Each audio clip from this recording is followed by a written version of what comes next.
Ulit, nagpapangalawa. Yung pangalawa, ano naman eksena? Nakita rin ang mata mo.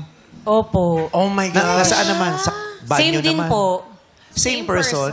Different girl. Sa kwarto Same rin. tumira din po yun sa amin. Pinapatira mo yung third party sa bahay nyo?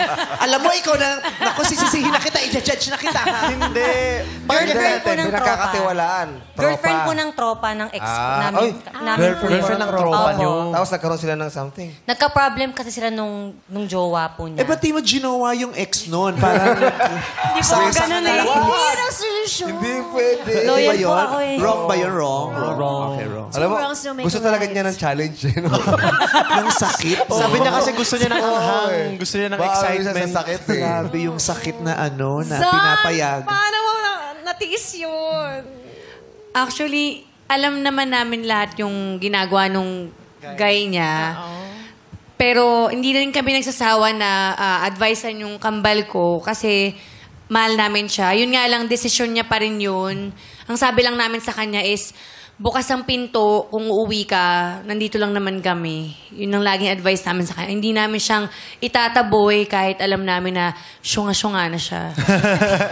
Totoo yun eh. Kahit anong gawin mo, siya talaga magdidesisyon eh. Marami tayong kaibigan, ganyan yan din, di ba? Na paulit-ulit na lang yung paalala natin. Pero dahil mahal na mahal natin, hindi naman tayo nagsasawa. Bahala ka dyan. Ako, ganyan din ako dati. Sinabi pa sa akin ng nanay ko dati. Ano Tandaan mo, Tutoy. Anong mangyari sa'yo? Bukas ang pinto. Kaya may nangyari sa akin.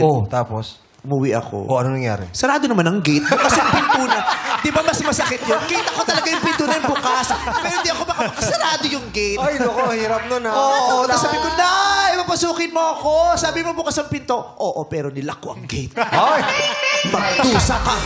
Yung pala yun. Yung pala yun. Kaya minsan huwag ka naniniwala din doon sa bukas ang pinto kasi minsan may gate pa nakalak din. Mas mahirap yun. Oo, bukas ang pinto, pero may Doberman doon sa harap. O paano ka papasok may Doberman? Pero ano yun, dumating ba yung point na parang sinabi ng pamilya mo, ang tigas ng ulo mo, bahala ka na. Bahala ka na sa sarili mo. Bago kasi kami mag-live-in ni ex, tinalikuran ko yung family ko po. Kasi hindi sila agree sa live-in bago, kailangan ikasal muna po bago mag-live-in. Pandemic days po yun, yung nag-live-in kami ni ex. Tapos tinalikuran ko po sila. Pinili ko po yung ex ko para kapalit ng pamilya ko po. Oh.